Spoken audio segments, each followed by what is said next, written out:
What's up, guys? Welcome to the first ever episode 131 of the Kind of Funny Gamescast. As always, I'm Tim Gettys, joined by one of the coolest dudes in video games, Greg Miller. Hola. And joining us for the first time, Robin Hunicke. That's right. Yay, Robin! For those out there that are unfamiliar, Yes. why are you as cool as you are? Because you're very, very cool, and they need to know. Why am I as cool as I am? Well, first of all, I'm a programmer by training. Hell yeah. So I have a degree in computer science, although I dropped out of my PhD because I'm that cool to go work on video games. Sure. I worked on The Sims. That's what I dropped out of school to big do. deal. Then I made a game called Boom Blocks, Fuck which was yes, one you of did. the best games on the Nintendo Steven Wii. Spielberg, Yes, shout out. produced. What? I loved that game. It was such a fun game to work on. And then I'd been at EA for about 4 years at that time, and I decided to fucking quit my job and blow up my life and go work on So just take Journey. a journey. Journey. That's Go right. work Take a on little journey with that game a company. 3-year journey. Yeah. And so I was the executive producer of Journey, which means that I built the team and helped get everybody together and get the game out the door. And then after that was all done, I really missed being in San Francisco. So I moved back here and started my own studio. new journey. That's right. A new journey. What is the studio called? My studio is called Phenomena. Do, do, do, do, do. But I don't know. I like that. Have you looked at it? Like, I know you, so Yeah, it's I'm kind not. of an intelligence test. A lot of people read it as phenomena, and it's fun with phenomena on it. It's the word phenomena with an F-U-N at the front, right? And So, yeah. it's a little bit like you got to kind of think about it. Yeah. You know? so Yeah. even though Robin's worked on two fantastic games that are right in Greg Miller's wheelhouse, Yes. Journey and Boom Blocks, which Yeah. were fan-fucking-tastic games. I'd never met you somehow, or at least not. Yeah, no, I think that's true. Yeah. Maybe in a passing something there, but never talked to you. Yeah. So when we went to Judges, or when I went to Judges Week this week, I finally got to meet you when you showed your new game, Yeah, Luna. Luna, which is the VR one. If you watch the top 10 things or top 5 things I'd seen so far at E3 before E3 started, that was one of them. The VR game where you're in San Francisco, but it's not San Francisco and there's nature and stuff, and it's really relaxing and cool. And talking to you, like that was the thing. I was like, Brandon Jones was the moron who put on the VR headset and was playing the game. And me and her just talking. I'm like, Yeah, you we gotta did. come on the show. You're amazing. Blah, Yeah, it blah. was so fun. So then we finally made it happen to have her come on the show. Yeah. Because I remember back when Journey was happening. Yeah. Did you come on Upper Noon, or were you just there at IGN with Greg? Actually, I 'Cause was. You had the scarf. I remember this. I did do the interview for IGN for the potential game of the year. Not Judgment Day. not knowing that we were going to win. So I was kind of like, that was actually really early on in the process when we had released the game, but none of the award shows had happened, and everyone kept nominating us for stuff, and it was like, well, we get noms because we're an art game, and people Yeah. give you noms, but you're not going to win. You're not going to like win. You Don't get let the it go to your noms, head, but kid. You don't, You don't think it's you Call don't of get a Duty. chicken dinner. No, you don't get to go home with a trophy, and then we ended up fucking winning everything. It was crazy. It was just you it was won a little at bit- Dice as well. We won so many awards at Dice. It was actually embarrassing. Like you get up and you go, and then you get up on stage, and then they go, "Quick, go back downstairs, go back down and sit," so they can film you standing up again. And after the third time that happens, you're just like, "Well, couldn't we have spaced these out a little bit?" Like, We tried. You're winning every category. It was really awful. Like, it was great, but it was also a little bit intimidating to win Sure. these huge awards, like, best online experience against a game that costs like 10, 100 times what Journey cost to make. So Yeah. it was really kind of one of those moments that never happens in the life of a developer. And we were all just kind of like, all right, well, now what? So here's the thing, ladies and gentlemen. This Gamescast is all types of messed up. It's not going to be the standard format because there's some embargo stuff and things are all moved around and whatnot. I'm just going to lay it down right now. We're actually going to start with the topic of the show because I feel like this makes sense, which is Robin and talking about her experiences and all that. Then later, just so you know, Sonic Mania's review embargo is happening on Monday, which is... If you're watching live, we couldn't talk about it. If you get it early on Patreon, I couldn't talk about it. So on the Monday episode of Gamescast that other people are watching right now, in the beginning of it will be the Sonic Mania review. Gotcha. And then after we're going to do the top of the show, and then we'll get into the show as normal. So thank you for appreciating us. What and about putting my up with wife, it though? Well, we'll get to that when that comes. Well, you're already laying out the show's Jen different. also makes an appearance. She reviews Hellblade later in the show. Everyone will get to see that. So, Fantastic. So thank you for that. This is a good time. But let's get back to it, Robin. Yeah. So Journey, Yeah. honestly, one of my favorite games of all time. Very special game. Yeah. What does it mean to you now, looking back on it? It's funny. This morning I was sipping some water out of my favorite mug, which is a fan-made ceramic mug with a Journey character on it and 2 gravestones and a scarf flying in the wind. And I was thinking about just how when I when I started working on the game, we had a lot of different ideas about what we thought it might be. We thought it might be a multiplayer game, like a massively multiplayer game. It might be a bunch of people taking a pilgrimage to a far off place. And then the more refined the game got and the simpler it got, I think right around this time, it was about 5 years ago that we shipped the game, right around this time in development, like the same time that I'm on Luna, like we're about 2 months away from finishing. About 2 months out on Journey, I remember thinking like, this game is too simple. It's too basic. We're going to get just shredded by like the press and the fans. Everyone's going to say it's too basic, it's too simple. But we had such ambitious ideas, and it had gotten down to such a sort of a very classic and streamlined form that it felt to me almost like it was too easy. Like it just, every little piece fit together. And I felt like, well, it's so simple, I just don't know. And then when it went out, everybody was like, it's perfect. And so I think that I'm thinking right now a lot about Luna and getting it done, and this feeling of like, simple is good. You know, you don't have to put every single thing that you thought of into the game, and it's probably better if you don't, and to just really focus down. The ideas come so fast now on the team, and the way that the game is coming together is so like, and I really love this moment in a process. So on Journey, that feeling of like it's all coming together, love the moment. Not such a fan of the anxiety that it's not going to work out. And I think that that's like, I'm remembering that feeling going, okay, this is normal. This is okay. Everything is unfolding exactly as I expected to. Totally okay with this feeling, which is kind of like both excited and totally fucking terrified. Sure, of course, yeah. Did you work on Flower at all, or did you come? No, I was a fan of Flower. So I was finishing up Boom Block's Bash Party when they were making Flower, and actually that was when Genova and Kelly had started to kind of approach me and ask me if I would, be interested in joining the team. What does it mean to be an executive producer in this case? Because that term gets thrown around and it can mean a lot of things. In movies, we see Nolan, executive producer on the DC movies, but that just essentially means that he gets paid. I'm co-producer on Heel Kick, and I've done jack shit for it. Exactly. So it could mean a lot or it could mean nothing. What did it mean for Journey? So on Journey, when I got onto the team, we were just doing our first playtest of a 2D build, which had 4 players playing at the same time. So I helped organize that playtest and start evaluating, okay, what is the feature set for the game? We'd already signed up with Sony for a budget and a timeline, which, surprise, actually weren't very accurate. So I was like, well, I guess we'll work with this until we have to change it. So I didn't have to worry about scheduling it at first. But what I was really doing was evaluating, okay, what's the scope of the game? And then over time, there were 7 of us, I think, when we started. I would supervise hiring, so bring people on to fill different positions, sometimes firing, organizing the schedule every day, but most importantly, kind of keeping track of the high-level vision for the project, and then collaborating with our partners at Sony when they would come and say to me, why can't you see the other player's name? I go, well, see, here's the thing. Yeah. It's gonna be really like nice, and like you're not gonna know who they are. And then at the end of the game, when you see it was a person, you're gonna be mind blown because you're gonna have thought that we were the best AI programmers ever. Or the worst. Or the worst, right? Stop chirping, help me.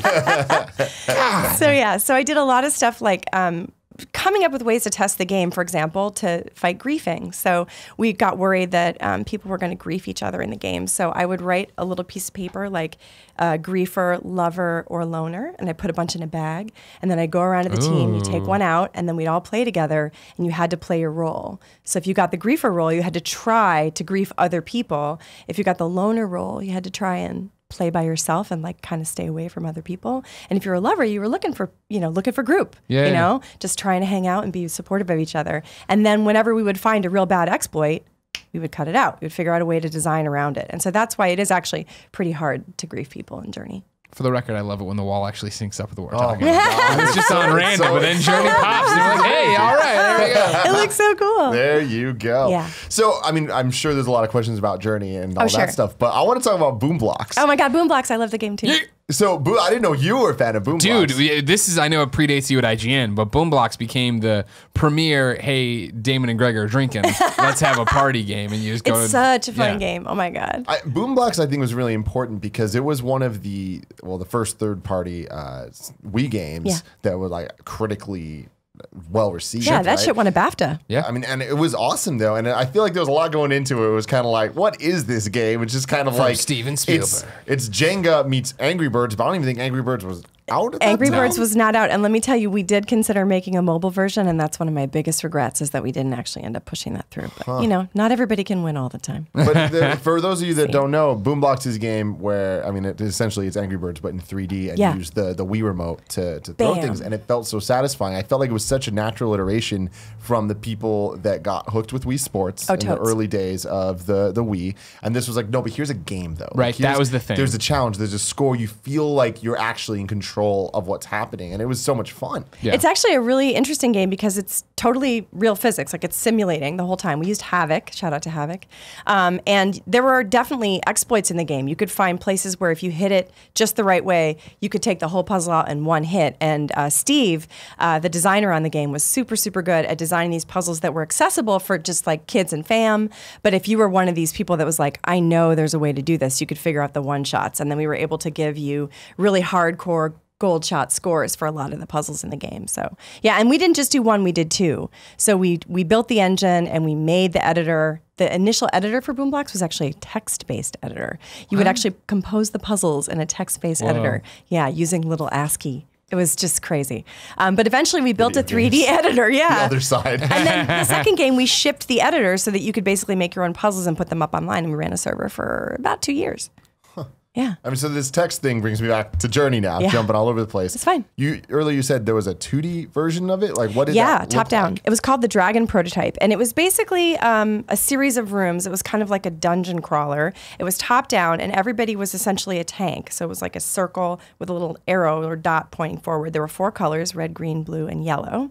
And what you did was you walked around in the space. And when you started off, the camera was pretty close, and there was a pretty heavy mask around you. And as you wandered around, the only thing you could do was hit the space bar. And when you hit the space bar, it would go, hey, just like that. And then there was like a wind sound, so it was very quiet.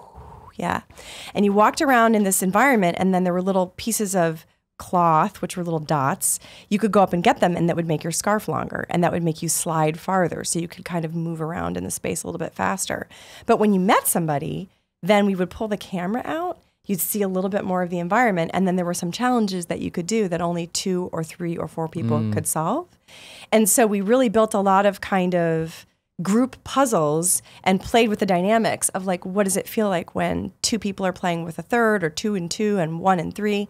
And we realized that the dynamics of that kind of a space is really complicated, and in a lot of cases it becomes very competitive and not very supportive. And so we ended up axing the last 2 players and just focusing on 2 people, because it's much easier to build a relationship with one other person over a series of games or a series of experiences as opposed to multiple, which is, I mean, no comment on the San Francisco poly community, but, you know, having more than one partner can be difficult. Well, that, you know, to jump from what the prototype was to the finished product, that's always, I remember that being so many people having that wool pulled off their eyes at the end of like, I've gone through this entire game with this one person and you'd get there and you played with like 5 people. You're like, what the hell? How? Yeah. And then the next time you go through, you realize that they have different symbols. You start to see the people and as different experiences, as opposed to when you first go in the game. I think a lot of people see the other journeyer as like a means to an end. And this is like very deliberate, right? We really wanted people to think about, well, like, how do we see each other in online games? Like, the whole point that Genova was making with the design, I think, is that online games can be about more than just like using another person to get the goods and the things that you want. And our relationships in life can be more than that too. And that's why I think a lot of people were moved by it, because even though we weren't like beating you over the head with that point, it comes through in all the mechanics. How much thought was there put into people that are going to play it just by themselves and not even connect to the internet at all? Quite a bit, actually. At that first prototype play test, Tracy Fullerton, who has always been a good friend and advisor, she was the person that wanted to go slow and like look at everything and just like, ooh, cool, what's this do? And so while she was playing, people kept coming over and being like, hey, hey, hey, hey, you know, and she was just like, fucking leave me alone, you know? So at the end, when we did our debrief, she said, you know, I'm a story poker hunter type person. I like to know what's going on in the world, and I don't want to feel like I'm holding back someone else. And we thought about that a lot as we developed the title. And so the whole idea was, well, think about it like this. It's like, it's a ruin. Like, it's like if you go to, you know, Greece and you see, you know, the Acropolis or something. Think of Journey as like a place like that. The first time it gets found, and discovered and unveiled to the public, there'll be a lot of people there, right? People will go and they'll be talking and there'll be a lot of buzz. But like, let's say 5-10 years after that place has been discovered, it'd be very common for you to be wandering alone through the landscapes, you know, just kind of maybe sit down and do some sketching. And then if someone came over, it'd be really special. So we thought about the single player experience specifically because we knew that over time, less and less people would play it. And we wanted to still feel epic for the lonely visitor, the person that visited Journey, you know, say 5 or 10 years after we'd shipped. But, you know, to be honest, we had someone in the office the other day from Microsoft, and he was like, you know, I've never played Journey. I said, well, that's okay. It's on the computer. You can just go over to the PlayStation and load it up. We're done talking. You go. Yeah, he's a sweet guy. But he played it, and I swear to God, he got halfway through the Bridges level, and a white, you know, gowned journeyer came in, traveler came in, and started showing him all the secrets. And so people are still online playing it, which is really heartwarming, and also kind of insane. Like, it's a 5-year-old game. You know, how many of those still gets played? You know, that aren't, you know, a constant drops, you know, expansion pack kind of experience. I mean, Journey is a 2-hour experience. You know. My question then stems from that, but bridges into going on and doing Funimation. Phenomena. See, I almost was there. It throws me when I overthink it. There you go. Phenomena. Because the reason I knew the song immediately is because when I was doing the video, I went to look up how to say it. I was like, this is going to be the hardest thing to figure out. And on their website, they're like, click this if you can't, if you don't know how to say it. It's the Phenomena. That's awesome. It's the Phenomena. Very smart. I was like, damn, you guys are on it. When we first launched Kind of Funny, in that first GDC where we were down at the Patreon office doing things, Genova came in and we talked to him. Yeah, he's so awesome. And I've known him for years. And it was that thing of just like, so yeah, that next game's taking a while. And he's like, you have no idea how difficult this is, the stress we're under. And like, we know we have to follow this up with something that is part of this lineage. Yeah. For you going off, starting your own studio, starting this own thing, were you crippled by that as well? Of like, well, how do I fucking follow up Journey? Actually, so it's related to your question about DICE. So when DICE awards were getting announced and nominations were getting announced, I'm on a mailing list with a bunch of people that are in the industry, and they were like, oh, Robin, are you going to be going to DICE? And I had never been because I didn't run a business at that time, and I just started running the business. So I thought, okay, well, no, I don't really go to that thing. It's a biz dev conference. They're like, well, you're a CEO now. I was like, oh yeah, I guess I am. Doesn't seem that way, but I guess I'll put on a tie. So Martin and I drove from Los Angeles to DICE because we were like, well, we can get like a cheap flight and then drive, and then we'll go on vacation. We'll go to the Grand Canyon, right? Like, and then it won't be a waste because we were really under the impression that we weren't going to win. So we went, we met Genova and Kelly there, and we won all the awards that we were nominated for except one, I think. And then we were just like, holy shit. So we got in the car and we started driving to the Grand Canyon, and there was a huge storm coming. And it was a snowstorm. So we barely beat the snowstorm. We got in, bedded down for the night. It was like, whew, you know, snow. Got up in the morning and we were sitting eating pancakes, looking out the Grand Canyon, except there was no Grand Canyon. It was just this empty white field as far as you could see. And we were sitting there, and then the clouds started to break and the sun came out, and you could see the snow settling into the canyon. It was super beautiful. And Martin turned to me and he was like, okay, now we have to start over. Like, that's it.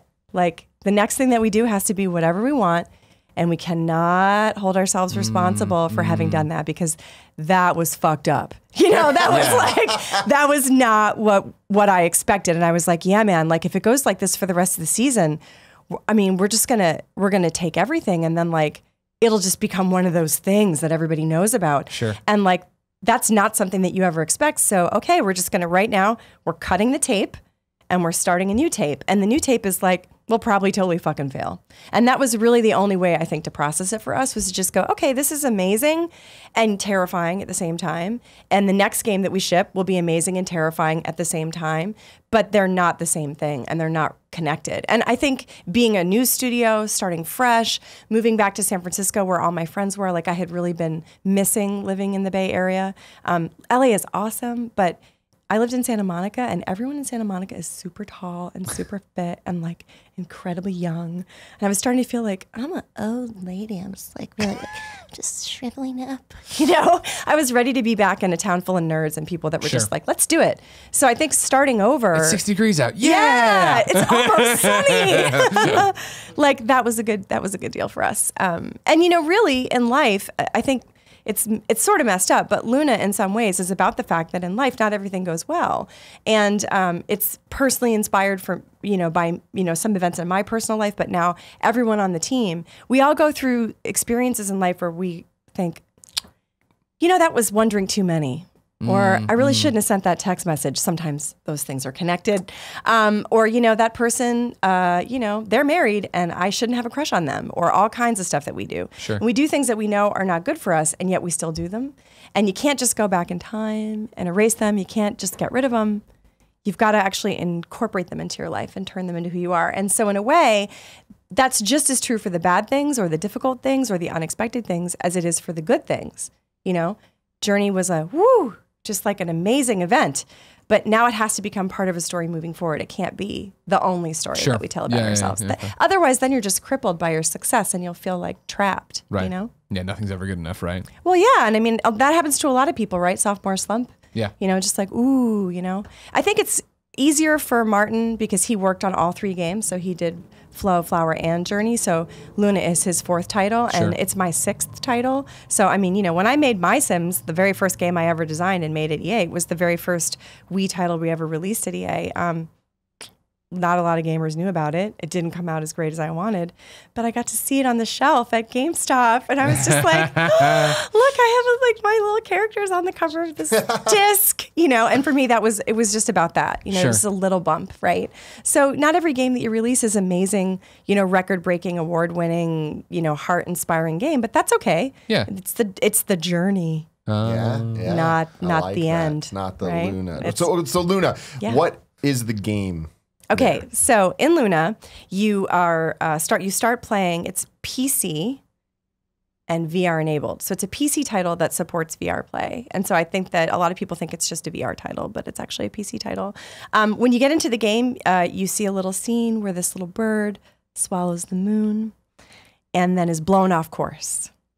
That's right. That would happen. Yeah. This owl convinces the bird to swallow the moon and it's blown off course. And when the bird wakes up, it's in a frozen landscape. And what you do is you untangle its memories, which are little stars in the sky, kind of like untangling a necklace that's knotted up or like a ball of string. You're slowly untangling those puzzles and they reveal shapes. When the shapes are all revealed to you, you get to take them and use a little palette. You can place them into a world and build that world back up. And then after you've built the world back up, we take you down inside the world where you meet another character who's also been convinced by the owl to swallow the moon. And you help it free its peace. So the way that you help the bird find its way home is also the way that you heal all the other animals in the forest, which is helping them sing their pieces out and up to the moon, which is really a metaphor for letting go of the troubles that you feel. It's sort of the metaphor we use is the scribble in your belly when you have that feeling. Yeah, I know. It sounds so artsy, and it is. It is really artsy. It is really let's artsy. Be honest. But I want to, how if somebody's are. listening right now who's just likes console games or whatever, like I understand what it sounds like. When Brandon was playing it, and even just watching it, it was so relaxing. Of just like I can totally envision coming home, sliding it on, or playing it on just the PC, and just breathing, because that's what it is. And because the way your voice sounds is how the game plays. It's like super chill and soothing, and everything is great. And it's gonna be, and it's like, and it reminded me so much.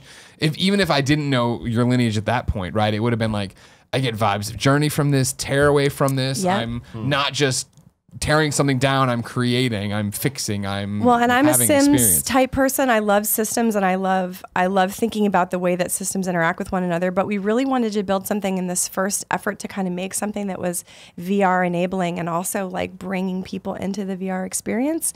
Really wanted to do something that was a little bit more chill, because a lot of what we're seeing in that space with VR and mixed reality as well and AR is intense. It's like a lot of intensity. And so actually at Judges Week, a lot of people were like, oh, a VR title? I was like, well, it's a PC title. It'll be up on Steam. But it's also, if you've got the headset and or if you buy one of the ones that is coming out at Christmas, it'll be in the headset. And there was reluctance. People were like, oh, I don't know. And then they'd put the headset on and be like, this is so nice. It's really beautiful. At that point, I think we'd already done so many Oculus demos where it was, we're running around, you're shooting, reload, exactly. Well, and the thing is everybody loves those games. It's not like it's not fun to do those things, but when you put something on your face and you do it and it's all around you, it's a different experience. And I think especially for spouses, partners, older friends, younger friends, people that really want to try and see what the magic of VR or mixed reality is like, it's it's a little much to ask them to also know all the buttons and like, everything's happening all at once. It gives them the feeling of shit. So yeah, it's a chill creation or like gardening game where you get to see a beautiful little fairy tale story. So a lot of devs we've talked to talk about the challenges of creating a game that works in VR and outside of VR. Yeah. Like, how do you kind of balance that? So we actually started building the game for the PC. Phenomena is kind of like a research company. So what we end up doing is we partner with folks who are building new technologies. They come to us and say, we have this new thing and it does this and we want people to enjoy it. So we go, okay, let's take it and play with it. And then we come up with a concept. And then usually we build that out for them. And Luna started off as a collaboration with Intel for the RealSense camera, which is like you put the camera in front of the computer and then maybe you could use your hands to control a PC title. And I thought that was just a cool idea. So I was always kind of halfway in the computer and halfway out. I always wanted to be able to use the hands to do stuff in the game and feel like it was tactile. But as we worked with that technology and kept pushing it forward, then we realized, oh, wait, hand-tracked VR controllers are coming out. What? And so we got a really early version of the Oculus controllers. And as soon as we had it in touch, the artists they went nuts. They were like, this is what it looks like in Maya. Like, this is what it looks like in my head, right? And so for me, it's like the PC title, it's so easy because you get the camera and you can just put the camera. I'm like, oh, I want you to pay attention to the owl, and we move the camera there and then what? It's the bird over here, right? And that's really easy. Well, in VR, you can't do that. In VR, the camera is on the head of the player because if you do anything, right, they'll get sick. So it's been about learning how to block out the scene so that when I have a camera, I can do it. But if the player is the camera, they don't have to move too much, but they definitely set the tone with where they look, right? And I think a lot of it is about reimagining the camera and also the player's body position in the scene as a director. Almost like you're designing for theater, for like a dramatic stage play, as opposed to, and for the actors in a stage play. So it's a little bit more like blocking a stage play than it is like just thinking of a film, a flat film where you set up the things and then you compose the shot. So, if you're going to really, really try and do it, the other thing you have to think about is, right, you've got your hands in the space, and so you can do all this stuff. Well, if you're, holding a controller, it's a very different experience. So designing mechanics like placing something to have anchors and use audio feedback to show you where the cursor needs to go, things like that, so that you don't get into this weird never land of like, oh, it's great on the hands, but it sucks on the other controls. Yeah, so it's a lot of actually like sitting down, drawing out maps, having a lot of conversations with the developers about like, well, should we try this or this? And just a lot of iterating. I think making new games is always that way though, right? I mean, you just got to crank through it. You just have to keep coming up with stupid ideas until one of them but like now isn't stupid. You're writing the book on it, right? I think that's the craziest thing about VR right now, I feel like, is everybody has to learn these lessons and there isn't, well, I have 20 years to fall back on what other people have done with it. Which is painful, honestly, as a designer, because you go, well, what if we, nah, not gonna work. What about, and so you have those meetings where everyone's just kind of like, and everyone looks over when you hear someone like, maybe, no, okay. And then I guess we still have to keep talking about this, And they're all doodling on our stickies, like making random stress drawings, or playing with Legos. But yeah, I think that, making a new game is always hard. It's never easy, but that's okay. It's what weird indie nerds were born to do, I guess, is what I would say. So what's the deal with Luna? When can people get their hands on it? Well, so that's the thing. We can't announce the announce date yet because it's embargoed, unfortunately. So embargo. A lot of embargoes on this episode. I can say that it's coming out this fall for sure, and that we'll be making announcements probably at Gamescom and PAX. Oh, nice. Okay. Cool. Yeah. Stay tuned for that. Fantastic. That's all very exciting. And ladies and gentlemen, before we move on, yeah, I brought you guys some stuff. Oh, what? I did. What'd you bring us? So in my mini Bring me an owl. things, I've always wanted an owl. I have a giant bag. We left the owl in the bag too long. That's right. I have a little owl. I brought you a fat stack of t-shirts. Hell yeah. Yeah. We have girl-size t-shirts because right. we're awesome, which show all the animals in the Ooh. game. And I also brought a whole bunch of buttons. We've got world buttons and Luna buttons. Cool Greg's going to love this. Yeah. Cool, and there's cool like Greg loves there's a buttons. million, bazillion, jillion of them. Nice. So. Thank you so much. You're welcome. And thank you for coming by. And thanks for being fascinating. Oh, man, Thanks for talking about everything. This is, making video games is the best, but talking about making video games. You should try just talking, and that's all you do. It's pretty great too. Really, you have no redeemable talents, and it's awesome. Ladies and gentlemen, this is the Kind of Funny Gamescast. Each and every week we get together, talk about video games and all the things we love about them. You can get it early by going to patreon.com/kindoffunnygames, where you can watch it live along with us, or you can get it early then on Friday. It comes out as for the public on Monday. I'm all thrown off. You walked you stumbled into this one. I did. But you guys know. Patreon.com/kindoffunnygames. You can watch it early. How early? This early. You're watching it right now as we record it. If not, Friday, audio and video. Patreon.com/kindoffunny. And if not that, YouTube.com/kindoffunnygames and podcast services around the globe. Absolutely. Mondays. Now it's time for This Week in Gaming History. No, it's not. I was going to say, don't you want to... I'm all messed up, guys. I'm sorry.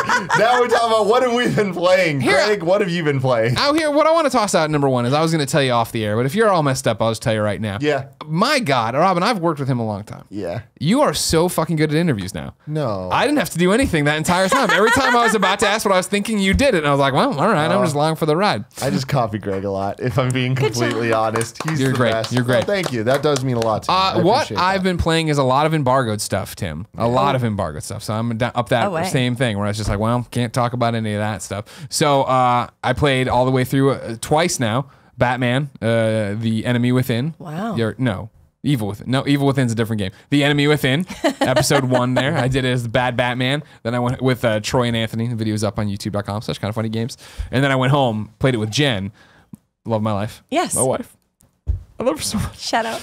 And I wanted to be good Batman there because I had my Batman save. Still ended up in hot water with Commissioner Gordon at the end of the episode. And now I'm legitimately like, do I play it a third time to correct this one thing? I'm obsessive that way. See, I would, but then I kind of like the idea of I rolled the dice and that's what it is. And now I as Batman Bruce Wayne, have to live with it. Do you know that there is a different ending to that? Oh, yeah. Okay. Because, I mean, it does the telltale thing at the end of, like, you and X number of people or a percentage of people, you know, ended on this relationship with Jim Gordon. And I made the choice. I'm not going to spoil anything. No spoilers here. I made a choice that I was like, he's going to be mad, but if I get results as a good guy, it'll be okay. And he was still just mad about it. I was just like, well, God damn it, Jim.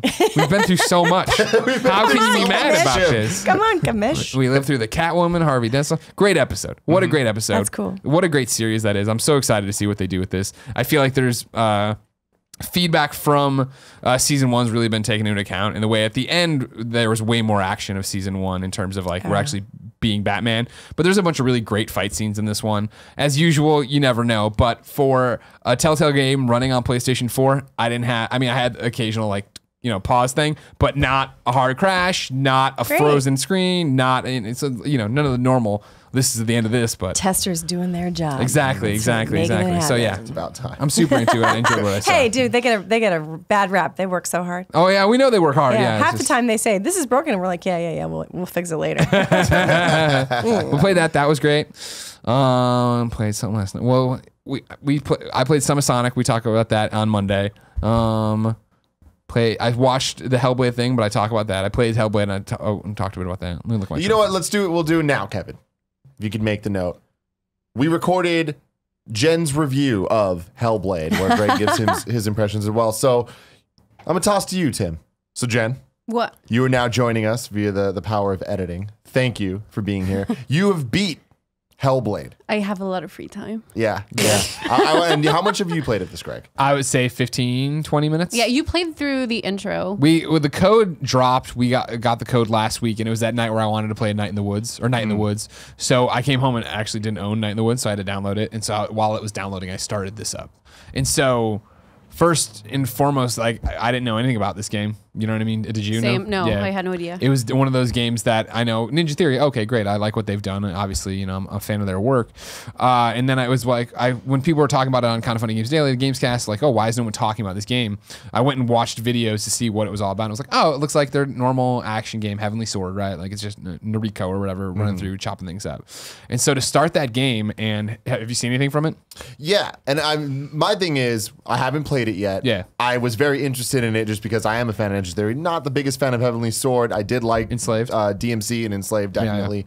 Yeah. But I was shocked to see the camera. Seems a little close. It is close. That's what I took away from the action stuff we had seen. So to start the game, and you come in and the credits start rolling, and they start making a big deal about. Well, first off, there's the whole thing of like, oh, they didn't say that. Yes, I guess about the permadeath business. No.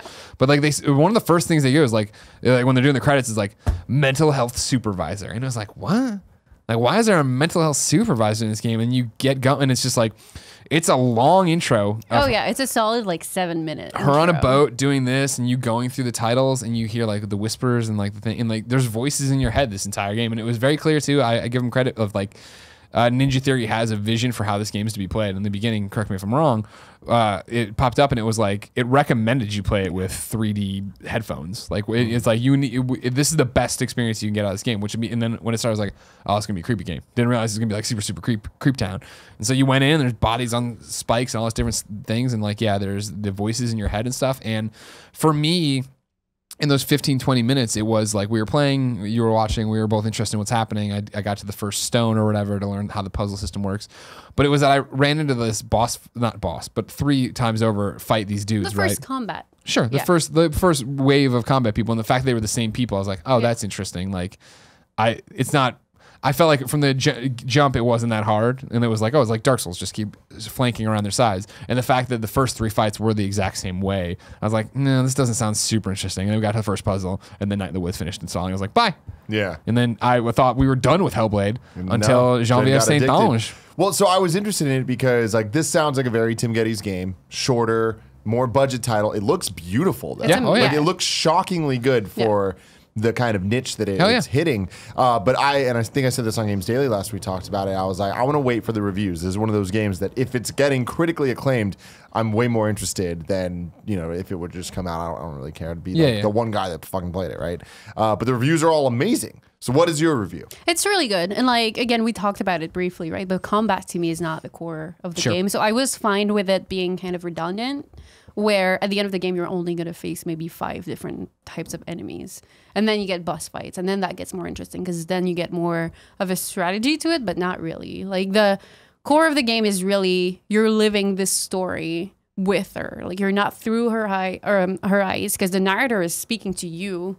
And then sometimes she has like backflashes through old friends that she's met. And then they're talking to her, but you're there as like an entity. You don't know what you are, but you follow the story. And I really liked it. Like at first, I'm like, all right, the combat system kind of sucks. There's no inventory, there's no loot, there's nothing. It's really just the narrative. But to me, the way the story was delivered, which is in one shot, there's no loading screens. It's just one place to another, and then you go deeper and deeper into the underworld. English. It's really good in a way that story delivery is awesome. How long was your experience with it's it? 6 hours. So I love that. I love that I don't have to, just like grind and grind and grind. You just keep going and the story keeps on. It's very vague at the beginning, but then the more you explore stages, you go into this kind of flesh like universe at once with people trying to grab you. It's really cool. Like it's got really amazing shots. And is it scary? Oh, it's so spoopy. Like I have when I come home, she plays music and it's on mute. She's playing the game, but it's on mute with subtitles on, so that she can. If I understand people saying, I can see this as being a terrifying experience if you're playing with headphones on, because the voices are nonstop and they're contradicting you and contradicting themselves, and they're yelling and they're crying, and it's really scary. Yeah. And then you were talking about like when I got there last night, when you were finishing up, you were at one point right where the enemies only came at you. It was in the dark, right? Ugh, let me tell you a story. Lay it on me, babe. There's only a few things in life that terrify me. You coming at me at full speed is one. Definitely. Mascots. And then We've been through this, but yeah. The idea of being chased in the dark is something like my sister and I, when we were kids, we accidentally walked into our dad watching It, the movie with clowns. And then ever since, we were like just playing games on each other, chasing each other in the dark. But that developed this huge fear within me of being chased by something in the dark. And this game, in its psychological view of things, is playing on all your fears and weaknesses. Like there is mascots in the game? No.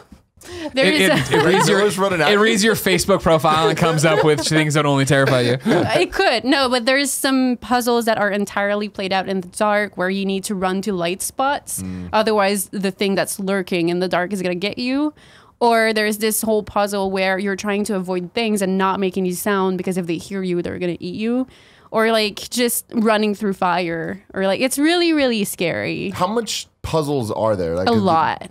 I love it. I love it because again, like I'm a puzzle person. Go games, huh? Yeah. But it's mostly puzzle based. There's a lot That's of interesting walking based around. on their pedigree of games. But it's great. And like, I love that combat is isolated to specific areas. So you're never running into enemies that trying to kill you. You know exactly when you're like, oh, I'm walking into this arena. So it's very story based Yes. for why there's enemies. The core of the game itself is a story, which is good. It's a really good story. What I found interesting and actually got me more, and this is before you fell head over heels with it and we're playing nonstop. What the first person to say something that got me more on path, because like review embargo lifted, right? And it was, everybody's giving it great reviews. All of our friends are on Twitter talking about how amazing it is. And I saw Dan Reichert pop up, who was, when we installed the game, he was playing it too on my PSN. I saw him. And he was the guy who was just like, hey, I don't like it as much as other people do. I feel like it's kind of repetitive. And I chimed in. I'm like, I don't have solid opinions yet, but I'm like, from what the little bit I played, that was my fear. And it was Marty from IGN who popped up, and he was like, combat's not this thing. This is really, he didn't say it like, he didn't say glorified, but the way he made it sound was, this is a glorified walking simulator. This is a walking simulator in action game's clothes. Like, it actually is about getting in there and going through and experiencing the story. And facing, because the gist of it is she's facing her own fears and like going through her own darkness, and like with the voices and everything. Like if you do the whole experience with headphones, man, like it's a great way to do storytelling. And it's just creepy again for me a little bit with her in the boat, which was like a hollowed out log, right? Like when the voices start up and she starts looking around, there's this one point where the narrator who's talking to you, but you don't know it at that moment or whatever. I mean, you put it together real quick. And then she's Setsuna, is that how I say it? Senua. I am Setsuna's fucking me up. This morning I got up, I'm like, are you gonna platinum I am Setsuna? She's like, yeah. And then we both did the thing of like, no, wait, not the right kid. But like she's looking around and like the narrator, and then she like makes what your eye contact would be as you look at the screen. She like stops and like walks into the screen to look at you, like all pissed off. Yeah. And then it was she's got this head in a bag on her waistband. And like when the voices start kicking up and you're sliding down the river the first time, she hears breathing. She looks down, the bag's going out and coming in, like the head's breathing on its own. And it was like, is this because of the area I'm in, or is it that there's something going on in my head? It's all in her head. Yeah. Well, it's not all in her head, but like she's carrying this head essentially because she wants to go and save Dillion's soul, which Dillion is her lover, and he's been taken away by a bunch of Northmen through a raid. This game is super Norse, which I didn't know anything about. Like we walked in there not knowing what it was about, but it's got so much like Norse mythology. It's really interesting. But yeah, back to when she speaks to you, there's also this scene where she has this vision of Dillion, and you're Dillion, like you're speaking with her, and you have this interaction with her that makes her so much more than a video game character. Like you're actually reading emotion on her face. I feel like that's where a lot of the screenshots I've been seeing of like the super detailed faces where I'm like, what the hell? How does this look that good? And holy shit, this like the actress, I guess that Senua is like, she's amazing, and I think she's the video editor at Ninja Theory. Like she's not cool. Yeah, I read something like that. I'm not sure. We should double check, but she's amazing. Tim, can I talk to my client off mic for a second? Thank you very much. No, it's not. They say it at the beginning, pretty much. Okay, just making sure. I didn't realize, in the brief part I had seen, I didn't know it was going to happen. Well, if you had stuck around for 5 more minutes. Oh, really? There you go. They mixed live action in with it. Oh, yeah. Where there's like live action video of people talking and doing Like stuff. Twisted Metal. Yeah. And so like I had seen it like later in her game where it popped up and I was like, what is this? And it's all used very artistically and interesting. And I don't want to talk about any stuff I saw because I saw late game stuff. So I was bringing this up in the beginning of the conversation that the camera seemed interesting to me, but based on this, it sounds like the combat isn't that big of a deal. But did the camera get in your way, or did it enhance the narrative? Combat wise, or like in general? terms of your experience with the game? It made combat sometimes really annoying because like you get stuck in this one direction, and sometimes enemies will spawn behind you, and you're like fuck, and then you can't do anything. But it does help immerse you in the story. I liked it. I really did. All right. Well, pro tip. I'm pretty sold on it now. Pro tip for you, even though I know you don't care, so you won't do it. But pro tip for anybody else out there. Oh my god. The platinum's super easy. You have 90% of the trophies -1, and that 90% pop just by you playing normally. But the last one is to get all of the, what do they call them? Lore stones. Lore stones. And there's 44 of them, which aren't bad. But if you miss them, it's totally convoluted to go back and try to get them. There's no chapter select. And once you finish it, you can't just go back in the universe. You need to start the whole game again, and you lose like all your powers. Like not that many, but So yeah, and then if But you keep your progress, right? If you had 43 stones, Yeah. you only have one to find. But if you've missed one in the beginning and then you're only missing like it's a wheel, right? And if you're missing some later down the road, because it's following the chapters, it might not be the ones that's actually that would be showcased in the tutorial online, because if you miss one, it's going to skip it and then show another one, and then it messes up your whole progress. So there's no way to be like, I've missed number 13 out of whatever. By the time you get to that number 13, it might not be You need 13. to do them, like, even the ones you already unlocked, you need to just hit them again and again and again, just to make sure you're not missing ones from the early beginning. Are you planning on going back and I playing? did that this morning. And then I realized that the M that was an S that I was missing was one from the early stages that I just passed. And I'm like, fuck, I'm missing So wait, four. but it does Then it sync up or not unlocked. sync up? Fingers crossed. Okay. We'll see. Now I have to go through like 3 other chapters to figure out if it's synced, but I'm still gonna unlock everything. Whatever. Okay. I'm gonna tap everything again. Well, Jen, thank you very much for joining us. Thank you for inviting me. Yeah. All right, back to you, Tim. And now we're back. Thanks, Tim. And also, thank you, Tom Bach, Patreon producer for this episode. You make the wheels turn on this big, beautiful bus. Wow, yeah, all right, yeah. Greg, don't Now, worry. I didn't know where you're going. Yeah. You jumped off the trapeze, but you grabbed the bar. You did great. I didn't need you at all on that one. So what's exciting, of course, is that, we're so busy running around playing all these games we can't talk about. We go to Vegas tomorrow. We're all very excited for this trip. So exciting. I'm very excited, of course, to be back on a Virgin America plane, my natural habitat. Yeah. And I'm going to get to play some Switch. I'm very excited to play new things on Switch. I need to figure out what it is. I need to do it. I went to. Do you know what you're playing on Switch?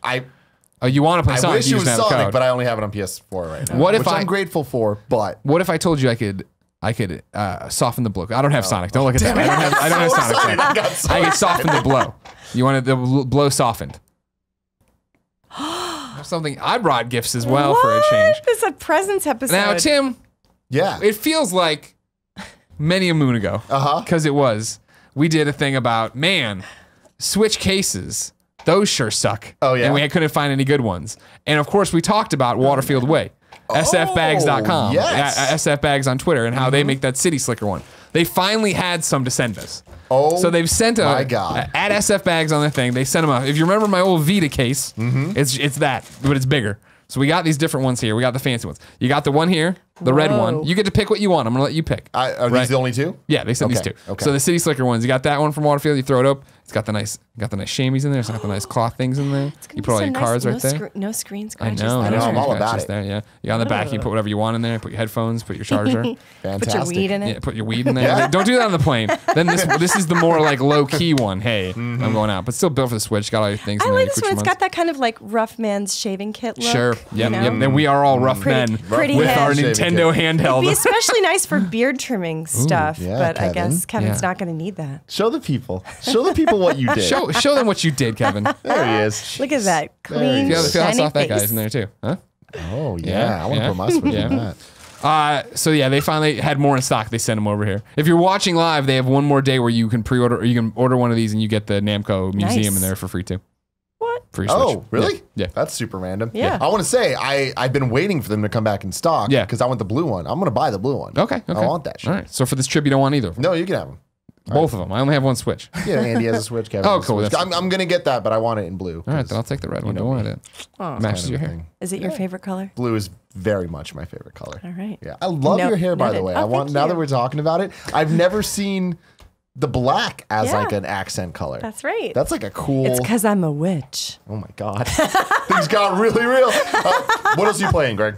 That's the big stuff that I can talk about. I guess God damn, look at that thing. Oh, yeah, well, It's my neon so Switch thing? intense. Atomic. Yeah, that's It right. is What atomic. about it? It's really like Dayglow. Yeah, right. Whoa. I thought I'd hate them. I really did when they debuted them, and then when I got them, I was like, hey, you know what? Those it look pretty reminds cool. me of Billabong bathing suits from like 1980. I'll take it. I'll what- take that's it. what it's Well, the reminding problem me is that Tim loves blue so much, and our kind of funny logo is blue. Yeah. Is blue. He got the blue Joy Cons, and I just feel like I can't copy him. No, I you just can't do It it. is beautiful. I just feel like I can't I get copy it. it. I I can't get do it. it. So I got to be different this way. Yeah. I'm embargoed on any impressions, but I put it out there that I got my City Skylines code Okay. for PS4. I was Fantastic. playing that last night. Can't say anything about it. I played more Marvel Heroes Omega because I'm addicted and can't stop. Starting to look, who do I do next? I bought the Back in Black Spider-Man costume because I love being Spider-Gwen, But after a while, I hear the Ashley Johnson quips enough. I'm like, it's time to get some new ones. Didn't know Ashley Johnson was. No, she's Spider-Gwen in there. Yeah, That's cool. Yeah, Very cool. yeah. That's the big stuff that I can talk about. I'm hamstrung this week. Next week I'll be a deluge of Whole bunch information of for stuff. you. Yeah. The one game that's kind of like your Marvel Heroes that I've just been playing all the time. PlayerUnknown's Battlegrounds. You're still playing. dinner. Dude, me and Andy, it's been like every day after work. It's like, It's a very we cool playing? game. It is such a cool game, and it's so addicting. I love so much that every match feels fresh, and that every single time, like I like it because I know that I'm not good at these type of games. But it doesn't matter because it's drama every time, right? Like and someone's gonna like I get punch you in the farther face. than I should every single time, and that's satisfying. You're scheming. Yeah. I'm scheming, and I'm like, oh, this is a Tim Gettys game in a lot of ways. But no, it's fun partnering up with Andy because we end up getting way farther than we think we will, and like every time in every match, there reaches that point where it goes from 0 to 60. Yeah. And I haven't experienced that in a game in a long time. It's really cool. Are you playing too? No, actually, I was watching a friend stream it recently, and they got everybody. A guy came in and shot them all, so they were all down, but they were in a stairwell. So the guy couldn't escape. Oh. So they had their other friend come all the way across the map and shoot that guy, and then his friend came in and murdered them all. Jesus. So and it was a very funny moment. Yeah. But I think in general, I actually interviewed PlayerUnknown at E3 on Jeff Keighley's show, and he was super cool. And basically, as an indie, he said, I wanted to make the game that I wanted to play. It wasn't a game about recovering from mistakes or like connecting with strangers online. It's for when you have scribbles in your tummy and you want to shoot him in the head. Exactly. Drag He's your like, emotions into the street and mob rule, beat them to death. Funny. He's like, so I'm definitely not you. And I was like, that's cool. That's cool. But he's a great game designer. That game is very well designed. It is, and I love the jank. I love everything about it is just so much fun, and I love that there's just so many stories. Like I forget if I told this story. I didn't on Gamescast. I might have on another show, so I apologize if you're hearing this again. But I had a bunch of my friends come over, and all of them are different levels of gamer. Some of them, like my friend Curran, who is like used to be all MLG CS on the PC, so he's really good at first-person shooters and third-person shooters on PC. My other friend Vincent, who plays Battlegrounds, he's the one who was like, "Hey Tim, we should play this." I'm like, let's do it. And my friend Danny, who does not play games at all, and then there's me, who I'm not good. But I was like, we got PCs here. We can all play together. Like we're lucky that we have the studio where it's like this is kind of like old school LAN party type shit. I'm like, let's do it. So they all came over and we were playing, and we're just following Vincent's lead. He's telling us, let's do all this. He gets in the car. We all get in the car, and as we're going, my friend Danny, who doesn't play, has a sickle, and he's just like, you guys all have guns. I only have this sickle, and he's just like, wait, how do I use it though? It's like, just left. And then Vincent was in one room. The rest of us were in the other, which is a bad idea when we're following his lead. Yes. We're just driving, and all of a sudden, I just noticed that we're driving in a really weird direction. And we're just like, what the hell? Like, where are you going, Vince? And we just hear Vince from the other room go, guys, get me. And we look at the map. Danny had sickled Vince, which knocked him out. So he was like bleeding out in this field. The car was on a hill. So we're three of us in a car just aimlessly going down. Wandering. And then we had to go back and get him. And it was just like one of those moments where like we aren't even engaging with enemies. And there's just a story being told. There's something happening. And it was just so much fun. That's why that game today on that is why the game rocks. On Kind of Funny Games Daily, somebody wrote in today who hasn't played it and was like, I don't get it. Why is this game taking off like this? The meta narrative, totally. Yeah. People, I don't understand. Like, if you jump in there, it's the same thing with like me with Friday the 13th, where it's like you play that game and sure, getting away from Jason's the story, but like the interaction you have with this one guy who does this or leaving them in the boat, or when we did play Player on Ground and we followed Andy and I was like, all right, cool. And then we died. I'm like, fuck you, Andy. I'm doing it by myself from here on out. And like a little thing of like how I'm going, but I can see you guys on the horizon. It's weird stuff like that. Yeah, it's good. It's so much fun. And then the other game that I got to play that the embargo is up so I can actually talk about is Metroid Samus Returns. Wow. I got to play the Let's Play that is now up on youtube.com/kindoffunnygames. That was 10 minutes of it. And I highly recommend you watch it if you're a Metroid fan, because this game is a lot different than I expected it to be. Really? You a big Metroid fan? I am actually, yeah. So I have beaten every Metroid game with the exception of 2. Okay. And this being a remake of 2, I'm really excited to get my hands on it now, but I wasn't when this game was first announced. At E3, Metroid Prime 4, I lose my mind, super excited about that. And then after the Direct, they're like, oh yeah, also we're making a new 2D Metroid game on the 3DS. And I was like, awesome. I guess. That's great. Don't really want to play my 3DS. Yeah. Metroid 2. Didn't beat it for a reason. Like, I'm sure they're going to update it and it'll be great, but I was like, like, I don't necessarily need to play this game. And then playing it now, I'm like, oh, I'm having way too much damn fun. And you can see it in the Let's Play. Like, there's just moments where I'm like, oh, they got me.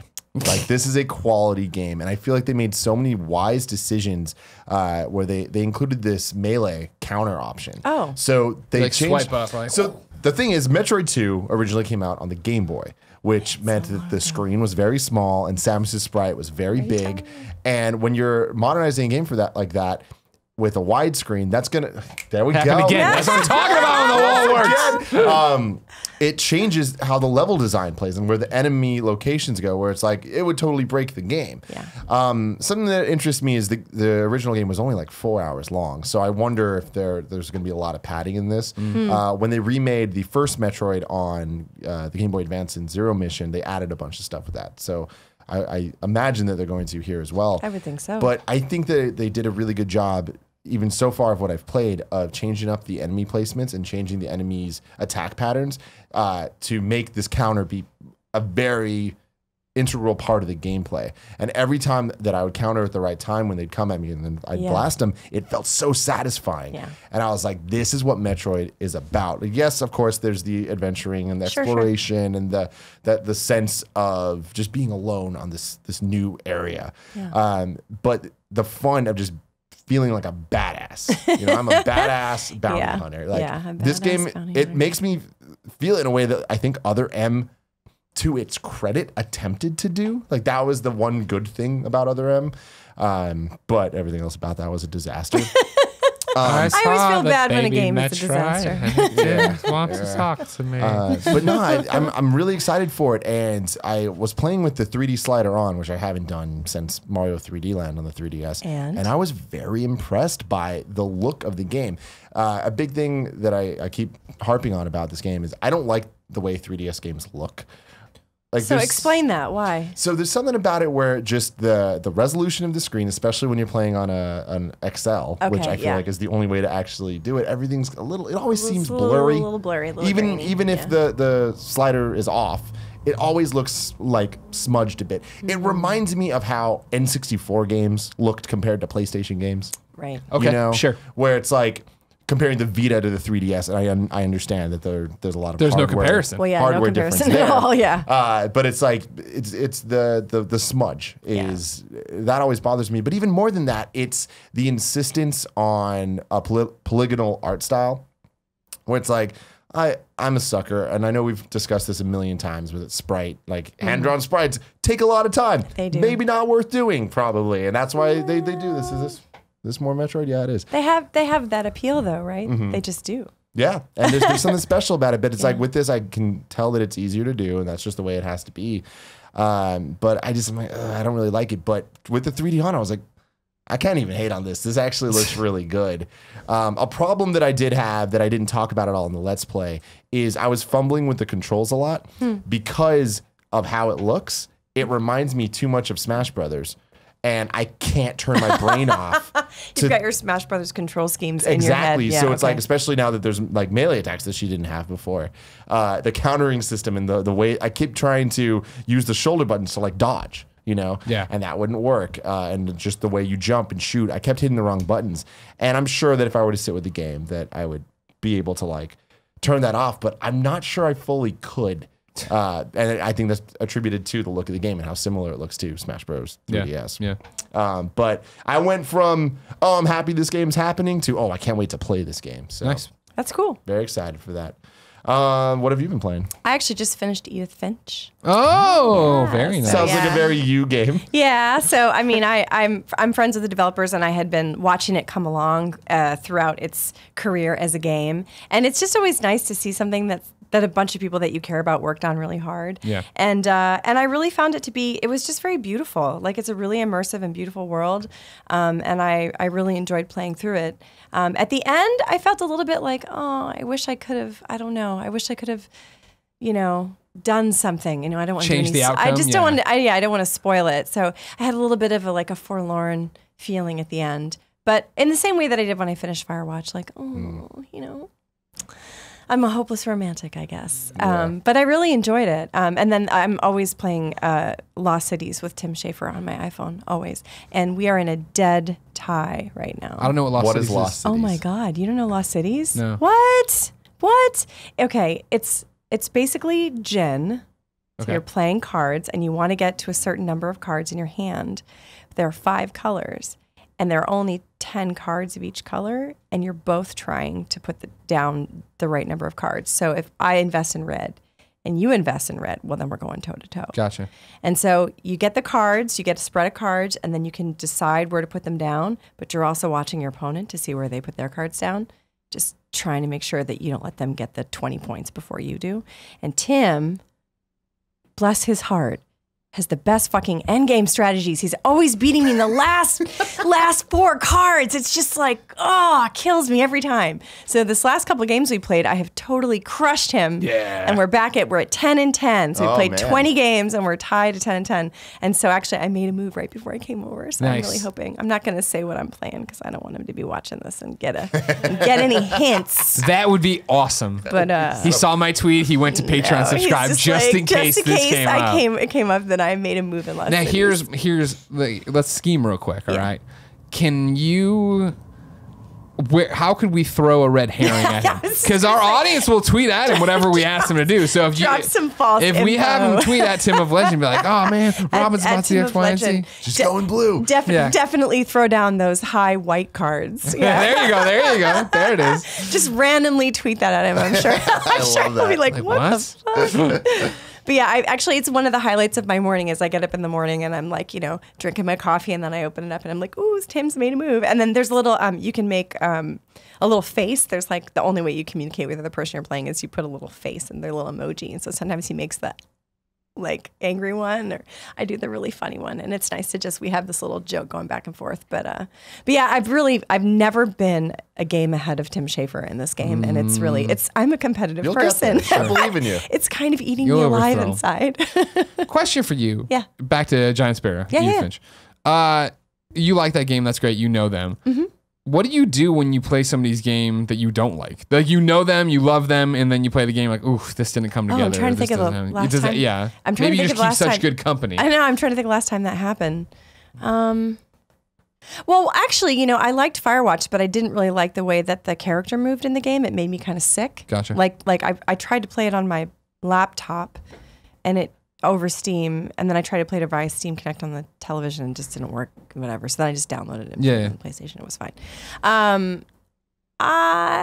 Generally, if someone's making a game and I don't like it and I've tested it, they know because Okay. I'm usually pretty brutal when That's what you guys want. yeah, right? when That's what someone everybody comes to me and wants. is like, "Will you play this?" I'll say like, "This isn't going to scale," or "I'm already bored," or like, "Why am I doing this?" or "Why should I care?" And I will just say that because I mean, if I didn't say that, that would be really dishonest. And then if a game is really good and I really like it, I usually try not to play it for a long time. So like The Witness, John and I had a long conversation. Oh man, it was like 4 years ago or whatever when he first started working on it, about the difficulty ramp in the game, and he had put a really difficult puzzle, like maybe 3 or 4 puzzles in, and I was just like, why are you giving the player the middle finger like right at the beginning of the game? And he was like, the game is going to be hard. If you don't want to think your way through it, then screw you, don't buy my game. And I was like, well, you're a millionaire, so you can say that, like that's fine. But I mean, I'm really like a love the player, like lead them in, and then if you really want to make them think hard, give them an opportunity to feel like that they really want to struggle through Ramp it. up to it, Ramp them yeah, up, like ease into it.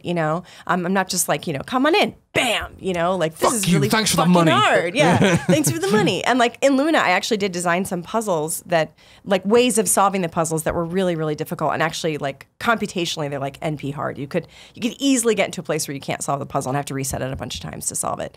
And I just took those out because I just thought, you know, this isn't the audience that I'm going for. Yeah. So we disagreed about the difficulty curve, and I don't think he changed it. But then I didn't play the game for a long time. And then when I went back and played it, I played it for a little while, and I got to a point where I was like, okay, this is really hard. He's giving me the middle finger. He's giving me the middle finger. I have a game to ship. I am going to put this game down. And then in a year, when I have time, I'm going to binge play it. And I'm going to keep a notebook. And I'm going to do the whole things. And I'm going to beat it. And I'm going to get all the endings and do all the things. But I just didn't have the bandwidth, you know? And like, yeah, it's fine. I mean, I don't think that John cares if I finish his game. Sure. But, you know, I did pay like what, $60 for it. So I'm gonna finish it. Goddamn right, you're gonna get your money's worth out of this thing. I'm not wasting that money. But yeah, I'm usually pretty honest with people because otherwise, you know, what's the point? Yeah, I mean, whatever. And no, I mean, I don't like a lot of games. A lot of games come out and I play them and I'm like, you know, that's the thing with Battlegrounds. Oh. Yeah, you know, with PlayerUnknown, like that game has a cool series of mechanics that make it interesting to shoot people. Like most games where you shoot people are not that interesting to me as a game designer because I've played them. I used to do Halo LAN parties when you have to like put all the Xboxes together in one room. You know, I love that shit. But after a while, it's like as a game designer, I'm always looking for the new thing. So I get inspired by sculpture or reading a book or going to a film or like Sleep No More and stuff like that. That's what gives me new ideas. And playing like a kind of standard, you know, franchise extension or doing this or doing that, it's not going to give me a lot of new ideas. However, there is something that just came out recently. It was with Dave Lang. Dave Lang was the guy I was watching stream PUBG. So sorry you had to hang out with Dave Lang. Sorry, he's a funny man. We were talking about it, and one of the things that's true is that games, like as they get into later and later into franchise extensions, they get better and better at what they do. Right. So in some cases, a game is like it's like 5th or 8th or 10th, you know, release, but it gets so good at like being Hitman or whatever. Yeah. And I think that that's actually something that is kind of unsung in the industry, you know, at the level of game designers. There's something really great about working on something that's got such a legacy and being able to, like you say, basically like go back to Metroid 2 and go, what do we do now? What do we really do to make this an enjoyable experience for everybody and to kind of, you know, smooth over some of those bumps? That's actually often very hard because you have to respect all the boundaries in that game and all the spaces, and like to do it and to really succeed, the designers that worked on that worked really hard to make your experience better. So I think that's actually, in some ways, it's just as hard as coming up with a new game. Well, there you go. Yeah. Ladies and gentlemen, after a false start, now it actually is time. All right. For this week in gaming history. 2 years ago. Yeah. This one's for you, Greg. Thank you. On August 6th. If we're in like I feel like if we're 8 years to 2 years, it's going to be something good, something for Greg. And then we get way into Nintendo shit I don't understand. Yeah, that's usually how it goes. 2 years ago on August 6th, 2015, Galgun Double Piece came out on the PlayStation 4 and PlayStation Vita. That's definitely the one. Familiar with this game? Yes. It is a disaster of a game. Disaster of a game. I would say so. You're shooting. I had to sit next to you on a plane while you played it. So yeah, I would call it a disaster. It can't be 2 years Were ago. you in was it? pain? 2 years ago? No, I was in ecstasy. 7 years ago on August 10th, 2010, Scott Pilgrim versus the World. The game came out on PlayStation 3. You guys have any memories of that guy? Oh man, Scott Pilgrim. Well, I mean, like I read all the comics. Well, the games. Did you play the game? No, at I all? didn't play the game. I remember reading the comics. Did you? That was another one that everybody at IGN loved. Yeah. So we would bring it over all the time to do like Let's Plays or whatever, and we'd all play it, and it was great. And then it was like, wait, there's no online play. Because that's what, like, you talk about like a moment in time. Yeah. That was still part of the time where we're like, we love these kind of games. Let's play them. Oh, I can't play online. Like, well, who's gonna go hang out at each other's house? You know what I mean? Like that wasn't a thing. Whereas now it's like Mario Kart's back, and there's all these different reasons to get together, and we've had long enough where we missed that part of our childhood or gaming. Yeah. And so that was one of those. Yeah, it was great and it was awesome, and we played it a lot in the office. And then when it finally came out, not many people went home and played it with each other. Yeah. No, I looked forward to it so much. Loved the comics. Loved the movie. So for the game, I'm like, oh, of course, I'm all about this. And I feel like from a presentation standpoint, they did such a good job. They introduced me to Anamanaguchi, the people that did the soundtrack. Yeah. Love them now. Yeah, they're great. So that was great. And just the look of the game and the way they decided to have the boss fights and all that stuff was so great. But at the end of the day, when I was actually playing it, I think I was talking about this a couple weeks ago, those type of games just don't hold up. Like the kind of side scroller beat 'em ups. It's just like there's not much there. What about Beautiful Joe? Have you gone back and played that one? Well, that's different though. Because that one was a badass game. That totally, but there's a lot more game to that than these where it's just kind of just go and it's punch or throw. Yeah. And that's kind of it. And you're just facing waves and waves of the same enemies. Beautiful Joe is a bit more of a... Beautiful Joe had some great mechanics. There was a lot of good progression there too. Yeah. And talk about fantastic animation. It had super beautiful. beautiful animation. What a beautiful game. Really well done. I wonder if we'll ever get another one. Probably Oh not, man, but- that would be so great. Never disqualify it. Yeah, I feel like that that would is be one great. that there's enough people I to would talk have about that to make spirits it in it. actually happen in some form or fashion. Great Oh, one. and if we're going to do The that, then Switch. I want an Incredible Crisis 3. I want Disaster Report Of course, you and Steve 2. And what else? Mr. Mosquito 2. Oh yeah, Let's Mr. go Mosquito. there. Sure. Let's go there. All right. Let's go there. yeah. And you can throw in Mad Maestro too if you really want to go there. I mean, like Wow. that's like just Now, what I'd like to point out, What do you got, because I'm not Greg? saying you're wrong necessarily, even though you clearly are, is that I unlocked the Feeling the Doki Doki trophy in Galgun Double Piece on July 26th, 2016. So you said 2 years ago. Maybe the Japanese release of this could game have was been 2 years ago. Japanese. Just throwing it out there. The Yeah, site you that have I you have a use- keen sense of time passing. Yeah, I always can track my trophies thanks to you, PlayStation Vita. The site that I use usually does denote if it's Okay. from Japan, and it didn't for this, but Could be. definitely could be. But the thing about Scott Pilgrim is I was just kind of hating on it for a second, but the boss fights I did really enjoy, and I thought that they kind of and again even Ninja Turtles and Simpsons and all that did a great job with boss fights as well. But I feel like for a game coming out in 2010, it did a great job, but it was really damn hard. It was brutally hard, and I felt like I needed multiple people to play with me because doing it single player, I never beat it. And then here's some fun facts for you. On fun December facts, good. 30th, maybe it's a not fun fact. Oh, not actually. fun fact. December 30th, 2014, Scott Pilgrim vs. the World, the game, and its DLC were delisted from the Xbox Live Arcade and PlayStation Network, possibly due to license expiring. They don't really know why. However, the game is technically still available should one find a download code due to their inability to expire. so that's interesting. great. And then on August 10th, 2016, so last year, 6 years ago after the game's initial launch, Scott Pilgrim creator Brian Lee O'Malley created a post on Twitter stating that his number one goal in life is to get Scott Pilgrim vs. the World, the game, re-released. That's So cool. there is a hope. I feel like he could make that happen. Yeah. Or just remake it with somebody else. He's a super it again. nice guy. I sat at a table with him at a wedding, and he was really, really cool. When the was whole the wedding? time? It was a while back. He's dating one of my really good friends, best friends. And it's like a Cool. whole weird situation. Cool. Yeah. I think he You was could have there been with at the a same table. fellow comics creator, and she had on amazing gold shoes. I'm a shoe person, and I remember Whose thinking, wedding was it? It was Kelly Santiago's wedding. Oh, okay. Yeah. And I was like, oh, your shoes are amazing. I'll like- never forget this. I And he's could- like, I I was made kinda Scott like, Pilgrim. I don't care about Scott Pilgrim. Yeah. Where did you get those Yeah. shoes? They were beautiful. If you're not, you should read Snot Girl. We should make Snot Girl a required reading. Snot Girl's really good. We'll do that. We'll do that. 9 years ago, on August 7, 2008, Fire Emblem Shadow Dragon came out that's a on great the game. Nintendo DS. It is a great game, but I had some issues with it. Oh, why? So here's my thing. It was my I love that first DS. handheld Fire Emblem game that I played. This was, if you don't know, a remake of the first Fire Yeah. Emblem game on the NES.